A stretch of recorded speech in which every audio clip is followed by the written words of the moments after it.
नमस्कार, मी माधुरी वैद्य. नमस्कार, मी उमेश चव्हाण. उमेशजी, श्रद्धात्रय विभाग योग या अध्यायातले 10 श्लोक तुम्ही गेल्या आठवड्यात आम्हाला सांगितलेत, त्याचे श्लोक आणि त्याचा अर्थ.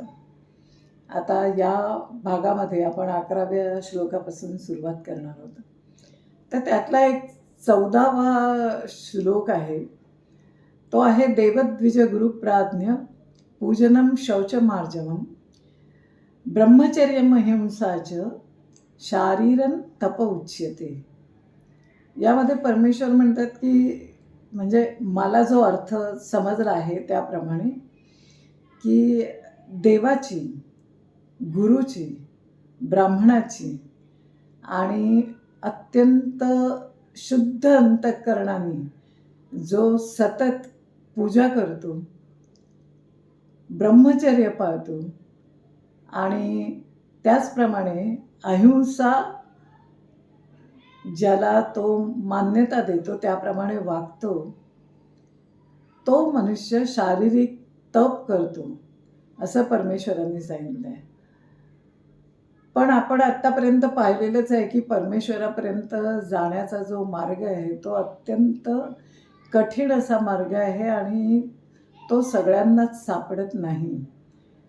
पण तरी देखील आपल्याकडून जितकं आपल्याला त्याविषयी चांगलं करता येईल, त्याप्रमाणे वागता येईल, ते आपण करत राहिलं पाहिजे. आणि त्यावरून मला आठवलं की नेहमी तर सामान्य माणूस हे करत नाही, पण अजूनही आपल्याकडे जेव्हा गणपती आपण घरी बसवतो तेव्हा पहिल्या दिवशी किंवा सत्यनारायणाची पूजा करतो तेव्हा आपण ब्राह्मणाला बोलवतो घरी, आणि त्यावेळी अर्थातच आपण अतिशय, म्हणजे शरीराने आणि मनाने आपण शुद्धच असतो. त्या दिवशी कोणाच्याही घरी सात्विकच जेवण असतं, म्हणजे हिंसा करून प्राण्यांना मारून त्याचे पदार्थ बनवलेले नसतातच.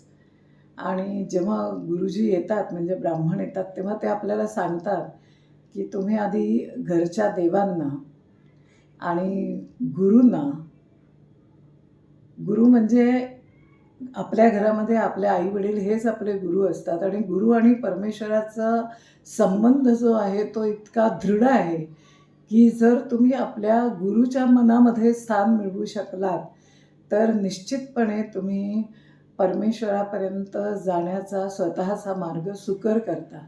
त्यामुळे त्यांच्या चरणांना स्पर्श करून, त्यांना मनोभावे वंदन करून, त्याचप्रमाणे ब्राह्मण जो ज्ञानी आहे, आणि ज्ञान हे सर्व इतर गुणांमध्ये ज्ञान मिळवणं हे सर्वात श्रेष्ठ आहे, आणि तो देणारा म्हणून ब्राह्मणाचं पूजन. आणि त्यानंतर मग आपण पूजा करायला बसतो, ज्या कोणा देवतेची आपण पूजा करणार असतो ते. आणि त्यामुळे असं मानलं जातं की हे सगळं केलं तरच प्रसन्न चित्ताने भगवंत आपली पूजा स्वीकार करतात. आणि म्हणून असं म्हणायला हरकत नाही की सामान्य मनुष्यसुद्धा वर्षातून कधीतरी एकदा दोनदा निश्चितपणे शारीरिक तप करतो. अगदी तो 1% संबंध आयुष्यातला असला तरीही ते त्याच्याकडनं केलं जातं असं म्हणायला हरकत नाही, नाही का? आता तुम्ही श्लोक आणि त्याचे अर्थ आम्हाला सांगा. नक्कीच. नमस्कार. ताईंनी अतिशय छानच सांगितलं. आपण मागच्या भागामध्ये श्रद्धेबद्दलची आणि आहाराबद्दलची माहिती जाणून घेतली होती. आता या भागात आपण यज्ञाबद्दलची आणि तपाबद्दलची माहिती आणि त्याचे श्लोक आपण समजून घेऊ. भगवान श्रीकृष्ण म्हणतात की यज्ञाचेही 3 प्रकार आहेत. ते म्हणतात की अफलाकांक्षी भीर्यज्ञ विधी दृष्टी येते यष्टव्यमेवेती मनः समाधायस सात्विक. ते म्हणतात की जे यज्ञ कोणत्याही फळाची आशा न ठेवता आपल्या स्वतःच्या मनाच्या समाधानासाठी किंवा कर्तव्यबुद्धीने आणि किंवा शास्त्रविधीनुसार जे यज्ञ केलं जातं त्याला सात्विक यज्ञ असं म्हणतात. राजसिक यज्ञामध्ये भगवान श्रीकृष्ण म्हणतात की अभिसंधाय तू फलम दंभार्थमपि चैव यत् इज्जते भरतश्रेष्ठम तब यज्ञ विधी राजसम. ते म्हणतात की दांभिकपणाने जे यज्ञ केलं जातं इतरांना दाखवण्यासाठी किंवा लाभप्राप्तीसाठी जे यज्ञ केलं जातं त्याला राजसिक यज्ञ असं म्हणतात. आणि तामसिक यज्ञामध्ये भगवान श्रीकृष्ण म्हणतात की विधिहीनम सृष्टान्नम मंत्रहीनम दक्षिणम श्रद्धाविरहितम यज्ञम तामसम परिचक्षते. ते म्हणतात की जो यज्ञ शास्त्रविधींचं पालन न करता किंवा प्रसाद वाटप न करता किंवा दान दक्षिणा न देता, त्याचप्रमाणे मंत्रोच्चारण न करता किंवा श्रद्धा न ठेवता जो यज्ञ केला जातो त्याला तामसिक यज्ञ असं भगवान श्रीकृष्णांनी म्हटलेलं आहे.